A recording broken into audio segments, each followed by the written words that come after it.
14ನೇ ಅಧ್ಯಾಯ. ಹೆರೋದನ ಮರುಳಿಗೆ ಯೋವಾನನ ಕೊರಳು. ಯೇಸುಸ್ವಾಮಿಯ ಸಮಾಚಾರ ಆಗ ಗಲಿಲೆಯ ಪ್ರಾಂತ್ಯಕ್ಕೆ ಸಾಮಂತರಾಜನಾಗಿದ್ದ ಹೆರೋದನ ಕಿವಿಗೆ ಬಿದ್ದಿತು. ಅವನು ತನ್ನ ಪರಿಚಾರಕರಿಗೆ, ಮಡಿದ ಸ್ನಾನಿಕ ಯೋವಾನನೇ ಮರಳಿ ಜೀವಂತನಾಗಿ ಬಂದಿದ್ದಾನೆ. ಆದ್ದರಿಂದಲೇ ಮಹತ್ಕಾರ್ಯಗಳನ್ನು ಮಾಡುವ ಶಕ್ತಿ ಇವನಿಗಿದೆ ಎಂದನು. ಹೆರೋದನು ತನ್ನ ಸಹೋದರ ಫಿಲಿಪ್ಪನ ಧರ್ಮಪತ್ನಿಯಾದ ಹೆರೋದಿಯಳನ್ನು ಇಟ್ಟುಕೊಂಡಿದ್ದನು.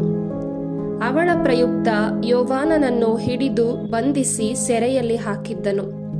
ಏಕೆಂದರೆ ಆತನು, ನಿನ್ನ ಸಹೋದರನ ಧರ್ಮಪತ್ನಿಯನ್ನು ನೀನು ಇಟ್ಟುಕೊಂಡಿರುವುದು ಅಕ್ರಮ ಎಂದು ಹೆರೋದನಿಗೆ ಹೇಳುತ್ತಿದ್ದನು. ಯೋವಾನನನ್ನು ಕೊಲ್ಲಿಸಬೇಕೆಂದಿದ್ದರೂ ಹೆರೋದನು ಜನರಿಗೆ ಹೆದರಿದ್ದನು. ಅವರು ಆತನನ್ನು ಪ್ರವಾದಿಯೆಂದು ಭಾವಿಸಿದ್ದರು. ಹೀಗಿರುವಲ್ಲಿ ಹೆರೋದನ ಹುಟ್ಟುಹಬ್ಬ ಬಂದಿತು. ಹೆರೋದಿಯಳ ಮಗಳು ಆಹ್ವಾನಿತರ ಮುಂದೆ ನರ್ತನ ಮಾಡಿ ಹೆರೋದನನ್ನು ಮೆಚ್ಚಿಸಿದಳು. ಆಗ ಅವಳು ಏನು ಕೇಳಿದರೂ ಕೊಡುವುದಾಗಿ ಅವನು ಪ್ರಮಾಣಪೂರ್ವಕವಾಗಿ ವಾಗ್ದಾನ ಮಾಡಿದನು. ಅವಳು ತನ್ನ ತಾಯಿಯ ಸಲಹೆ ಪಡೆದು, ನನಗೆ ಸ್ನಾನಿಕ ಯೋವಾನನ ತಲೆಯನ್ನು ಒಂದು ತಟ್ಟೆಯಲ್ಲಿ ತರಿಸಿಕೊಡಿ ಎಂದಳು. ಇದನ್ನು ಕೇಳಿ ರಾಜನಿಗೆ ವ್ಯಥೆಯಾಯಿತು. ಆದರೆ ಅತಿಥಿಗಳ ಮುಂದೆ ಮಾಡಿದ ಪ್ರಮಾಣವನ್ನು ಮುರಿಯಲಾಗದೆ ಅವಳ ಇಚ್ಛೆಯನ್ನು ಪೂರೈಸುವಂತೆ ಆಜ್ಞೆ ಮಾಡಿದನು. ಅದರಂತೆಯೇ ಆಳುಗಳನ್ನು ಕಳುಹಿಸಿ ಸೆರೆಮನೆಯಲ್ಲಿದ್ದ ಯೋವಾನನ ತಲೆಯನ್ನು ಕಡಿಸಿದನು. ಅದನ್ನು ಒಂದು ತಟ್ಟೆಯಲ್ಲಿ ತಂದು ಆ ಹುಡುಗಿಗೆ ಕೊಡಲಾಯಿತು. ಅವಳು ಅದನ್ನು ತನ್ನ ತಾಯಿಯ ಬಳಿಗೆ ತೆಗೆದುಕೊಂಡು ಹೋದಳು. ಯೋವಾನನ ಶಿಷ್ಯರು ಶವವನ್ನು ತೆಗೆದುಕೊಂಡು ಹೋಗಿ ಸಮಾಧಿ ಮಾಡಿದರು. ಅನಂತರ ಹೋಗಿ ಯೇಸುವಿಗೆ ಈ ವಿಷಯವನ್ನು ತಿಳಿಸಿದರು. ನಿರ್ಜನ ಪ್ರದೇಶದಲ್ಲಿ ಭರ್ಜರಿ ಭೋಜನ. ಈ ಸಮಾಚಾರವನ್ನು ಕೇಳಿದ ಯೇಸುಸ್ವಾಮಿ ಆ ಸ್ಥಳವನ್ನು ಬಿಟ್ಟು ದೋಣಿ ಹತ್ತಿ ನಿರ್ಜನ ಪ್ರದೇಶಕ್ಕೆ ಒಬ್ಬಂಟಿಗರಾಗಿ ಹೊರಟರು. ಇದನ್ನು ತಿಳಿದುಕೊಂಡ ಜನರು ಊರೂರುಗಳಿಂದ ಹೊರಟು ಗುಂಪು ಗುಂಪಾಗಿ ಅವರ ಹಿಂದೆಯೇ ಕಾಲ್ದಾರಿಯಲ್ಲಿ ನಡೆದು ಹೋದರು. ಯೇಸು ದೋಣಿಯಿಂದ ಇಳಿದಾಗ ದೊಡ್ಡ ಜನಸಮೂಹ ಆಗಲೇ ಅಲ್ಲಿ ಸೇರಿತ್ತು. ಆ ಸಮೂಹವನ್ನು ಕಂಡು ಅವರ ಮನ ಕರಗಿತು. ಅವರಲ್ಲಿ ಅಸ್ವಸ್ಥರಾಗಿದ್ದವರನ್ನು ಗುಣಪಡಿಸಿದರು.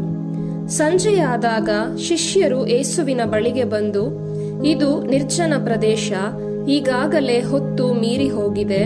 ಜನಸಮೂಹವನ್ನು ಕಳುಹಿಸಿಬಿಡಿ. ಹಳ್ಳಿ ಪಳ್ಳಿಗಳಿಗೆ ಹೋಗಿ ಅವರಿಗೆ ಬೇಕಾದ ತಿಂಡಿ ತಿನಿಸುಗಳನ್ನು ಕೊಂಡುಕೊಳ್ಳಲಿ ಎಂದರು.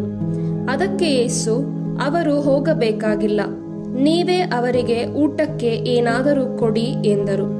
ಶಿಷ್ಯರು ಪ್ರತ್ಯುತ್ತರವಾಗಿ, ನಮ್ಮ ಬಳಿ 5 ರೊಟ್ಟಿ ಮತ್ತು 2 ಮೀನುಗಳು ಮಾತ್ರ ಇವೆ ಎಂದರು.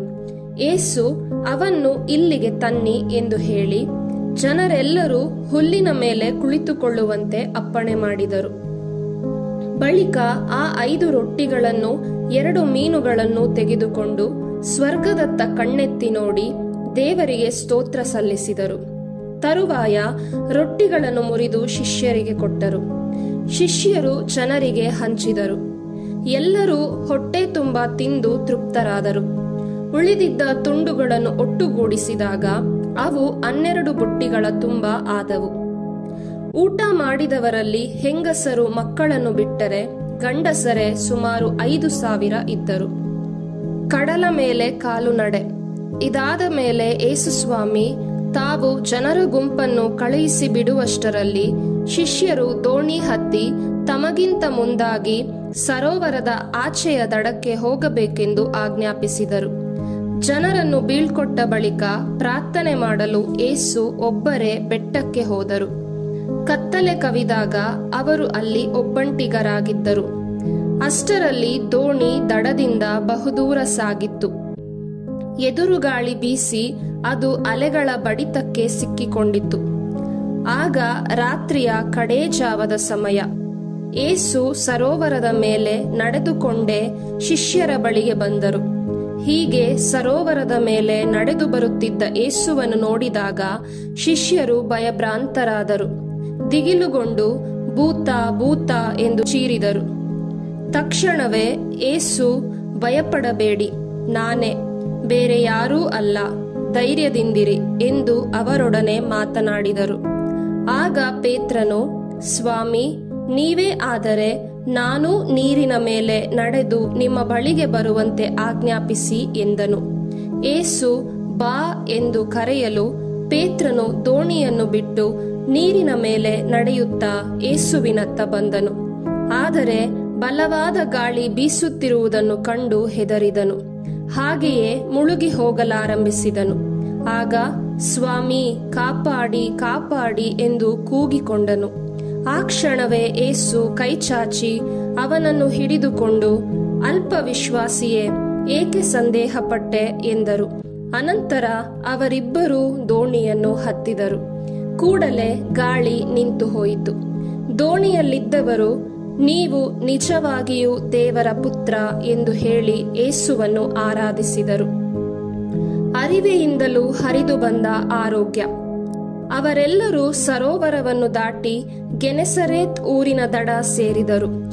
ಈ ಊರಿನವರು ಯೇಸುಸ್ವಾಮಿಯನ್ನು ಗುರುತು ಹಚ್ಚಿದ್ದೇ ತಡ ಸುತ್ತಮುತ್ತಲಿನ ಊರುಗಳಿಗೆಲ್ಲ ಹೇಳಿ ಕಳುಹಿಸಿದರು.